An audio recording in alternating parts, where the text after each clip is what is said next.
దేవుని మాట అనే కార్యక్రమానికి ప్రతి ఒక్కరిని ప్రేమపూర్వకంగా ఆహ్వానిస్తూ ఉన్నానని దేవుని పెట్ట ప్రతి ఒక్కరికి వందనాలు. ప్రతిరోజు మీరు ప్రార్థనతో మీ యొక్క ఆ రోజును మొదలు పెట్టండి. ఆ రోజంతా దేవుని యొక్క సన్నిధి మీకు తోడుగా ఉండబోతోంది. అదే విధముగా మన యొక్క యూట్యూబ్ ఛానల్ సిస్లత యూట్యూబ్ ఛానల్ని సబ్స్క్రైబ్ చేసుకోండి, లైక్ చేయండి, షేర్ చేయండి. మీ యొక్క ప్రేయర్ రిక్వెస్ట్ని కామెంట్ రూపాన తెలియచేయండి. ఈరోజు దేవుడు మన కొరకు ఈ వాగ్దానాన్ని దేవుడు సిద్ధపరిచారో చూద్దామండి. 2వ సమూయేలు 7వ అధ్యాయము 9వ వచనము. నీవు పోవు చోటునెల్లను నీకు తోడుగా ఉండి నీ శత్రువులు అందరినీ నీ ఎదుట నిలవకుండా నిర్మూలము చేసి లోకములోని ఘనులైన వారికి కలుగు పేరు నీకు కలుగ చేసి ఉన్నాను. ఆమేన్. దేవుడి రోజు మనతో మాట్లాడుతున్న ఆయన మంచి మాట, ఘనులైన వారికి కలుగు పేరు నీకు కలుగ చేసి ఉన్నాను. ఆమేన్.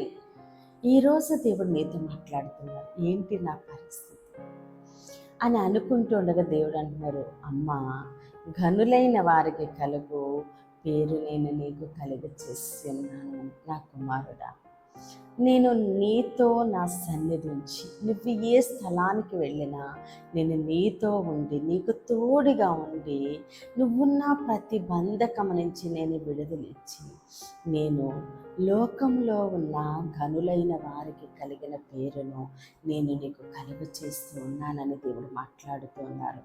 మనం ఏ స్థలం ఉందున్నా సరే దేవుడు మనకి తోడుగా ఉండి మనల్ని నడిపిస్తున్న దేవుడు.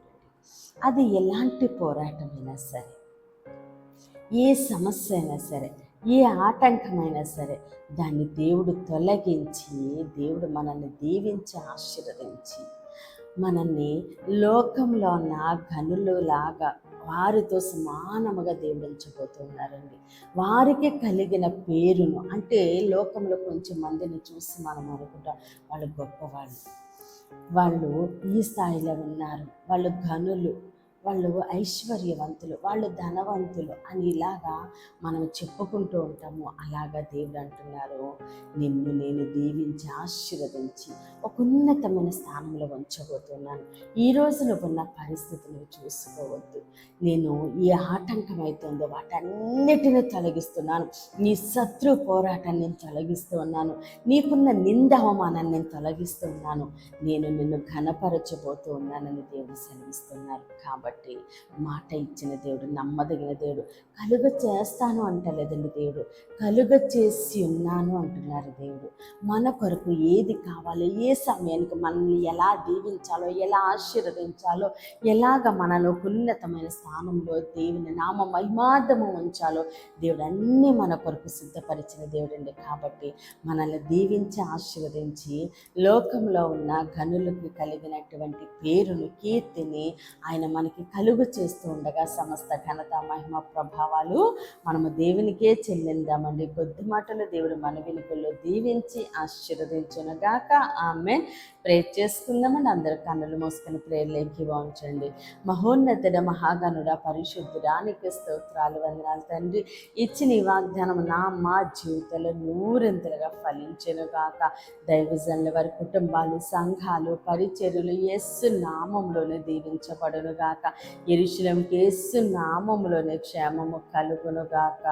ఈరోజు పుట్టినరోజు, పెళ్లి రోజు జరుపుకుంటున్న ప్రతి ఒక్కరికి సంవత్సరం ఒక ఆశీర్వాదకరముగా ఉండునుగాక. అనారోగ్యంతో ఉన్న బిడ్డలకి యేసునామములో సంపూర్ణ స్వస్థత, విడుదల కలుగునుగాక. వివాహాలు కావలసిన బిడ్డలకి యేసునామములో ఘనమైన వివాహములు జరుగునుగాక.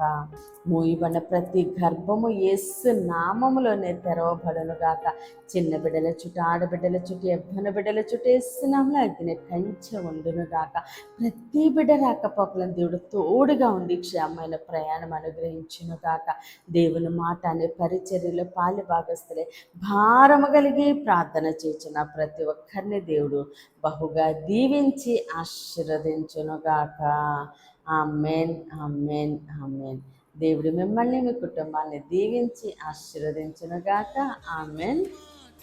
బలపరచు మాట, విడుదలిచ్చు మాట, స్వస్థపరచు మాట.